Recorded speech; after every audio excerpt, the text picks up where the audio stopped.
おはようございます。ケンです。昨日の動画では、イーロン・マスクさんがアメリカ党を立ち上げたという速報をお伝えしました。今回はその続報です。この政治的な動きがテスラ株にどのような影響を与えているのか、そしてトランプ大統領がどのように反応しているのか、投資家やオーナーの方にとって見逃せない内容が次々と出てきています。結論から言いますと、テスラ株は約 7% も下落し、292.5 ドルまで下がっています。これが一時的なものなのか、それとも長期的な影響につながるのか、その背景を今日は解説していきます。それでは早速本題に入っていきましょう。最初に注目すべきは、ドナルド・トランプ大統領の反応です。イーロン・マスクさんの新党設立に対してかなり強い言葉で非難しています。トランプ大統領は自身の SNS トゥルースソーシャルでこう投稿しました。イーロン・マスクが完全に脱線し、過去数週間で列車事故のような状態になっている。第三政党を立ち上げようとしているが、アメリカではそれが成功した例はない。混乱とカオスを生むだけだと。さらに、テスラが恩恵を受けてきた EV 補助金制度についても触れ、イーロン・マスクは EV 義務化の廃止に怒っているが、私は最初からそれに反対していたと主張しました。加えて、イーロン・マスクさんがかつて NASA のポジションに知人を推薦してきたことにも触れ、その人物は民主党支持者で共和党には寄付すらしていないと批判を展開しています。このようにトランプ大統領はイーロン・マスクさんに対して個人的なレベルでも強く反発していることがわかります。この政治的な対立はすぐにテスラの株価に影響を与えました。テスラの株価は時間外取引を踏まえて 7% 下落し、この資料を作っている時点で 292.5 ドルまで下落しています。これはイーロン・マスクさんが新党を立ち上げた直後の反応としてはかなり大きな下げ幅です。この下落の背景には、イーロン・マスクさんが政治に深く関与し始めたことへの不安があります。企業のトップとしての集中力がそがれるのではないか、経営判断に影響が出るのではないか、そんな懸念が投資家の間で広がっているんです。実際に投資ファンドのアゾリアはテスラ関連の ETF 立ち上げを延期すると発表しました。理由はイーロン・マスクさんが政治に踏み込みすぎたためです。このように投資家は単に株価の上下だけではなく、企業トップの行動がブランドや業績にどう影響するのかを非常に敏感に見ています。では、ここからは今回の政治的な動きが投資家にどんな影響を与えるのかについて見ていきます。トランプ大統領はイーロン・マスクさんが EV 義務化の廃止に怒っていると主張しました。しかし SNS 上ではこれに異を唱える声も上がっています。このスライドの投稿では次のように述べられています。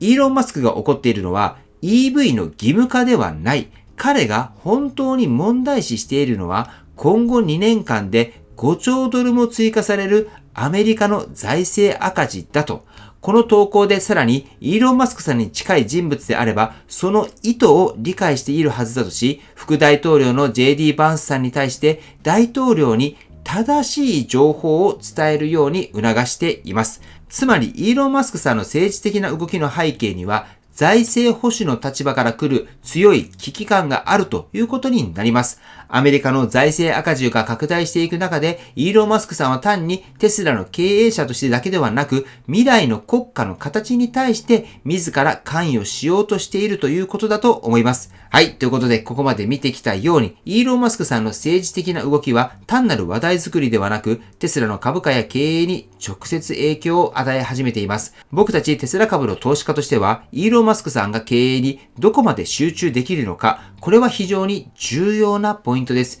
イーロン・マスクさんのビジョンや行動力を信じて投資をしている方にとって、今回のような政治的関与は期待と不安が入り混じるニュースだと思います。また、テスラオーナーとしても無関係ではありません。テスラというブランドが政治的な色合いを帯び始めることで、社会的なイメージや規制のリスクにさらされる可能性もあります。さらに、テスラの第2四半期の納車台数は前年同期で 13.5% 減となりました。納車台数は38万4122台です。これは市場予想を下回る結果であり、この結果は今後の業績にも影響を与える可能性があります。投資家としてもオーナーとしても感情的に振り回されるのではなく、事実をしっかりと捉えて判断をするということが大切になってくるんじゃないかと思います。はい。では、ここまでを踏まえて、僕たちテスラオーナーやテスラの株主として、この一連の動きをどう捉えるべきなのでしょうか。まず、投資家として注目すべきは、イーロン・マスクさんの政治的関与が企業経営にどれほどの影響を与えるのかという点です。経営に集中できなくなるのではないか、あるいは政府との関係が悪化することで補助金や規制面で不利になるのではないか、こうした懸念は実際に株価に現れています。また、2025年第2四半期の納車台数が前年同期で 13.5% のマイナスという結果に関しても、これから先テスラの成長が一時的に足踏みをしているということを意味していて、投資家心理にとってはマイナスの材料となっています。ただし、見方を変えれば、イーロン・マスクさんは短期的な株価よりも長期的な国家や社会の方向性に目を向けて行動しているとも言えます。これが将来的にプラスに働く可能性もゼロではありません。つまり、目先の変動に惑わされずに、企業としてのテスラが何を目指しているのか、これを見極めることが今後ますます重要になると思います。はい。ということで、いかがだったでしょうか。今回はイーロン・マスクさんが立ち上げたアメリカ党の続報として、テスラ株への影響やトランプ大統領との対立、そして投資家の視点からどう見るべきか、こちらについて解説をしてきました。皆さんは今回のイーロン・マスクさんの政治的な行動、そしてテスラ株の下落についてどう思われますか？ぜひコメント欄で皆さんの意見っていうのを聞かせていただければと思います。はい。ということで本日の内容は以上です。今回の動画が参考になったと思われたら高評価をよろしくお願いします。僕の YouTube は毎日発信しています。僕の YouTube をご覧になってもらえばテスラの情報はほとんど網羅すると思いますので、チャンネル登録がまだな方はチャンネル登録をお願いします。では今日もご視聴していただきありがとうございます。テスラのある生活を楽しんでいきましょう。ではまた。追伸です。輻射熱装置を使った未来の空調管理システムを手掛けている株式会社エコファクトリーさんの体験会を7月27日の日曜日に行います。場所は熊本の本社になります。熊本空港から車で10分ぐらいの場所になります。空港までは僕自身が迎えに行きますし、福岡からなら僕と一緒に行こうと思います。ぜひ、真夏の輻射熱体感されてください。特に経営者の方でオフィスの電気代の高騰に悩まれている方などには必見の装置だと思います。エコファクトリーさんの輻射熱装置エコウィンに関しては僕のもう一つのチャンネルの方で動画を撮っています。概要欄に掲載していますので、ぜひ興味がある方はまずはそちらの方をご覧になられてください。そしてオフィスだけではなくご自宅にも導入可能です。前回一緒に行かれた方は体験された翌日に発注されました。エコウィンをご両親の実家に設置されたんですけれども、その理由としてエコウィンさえあれば真夏の熱中症や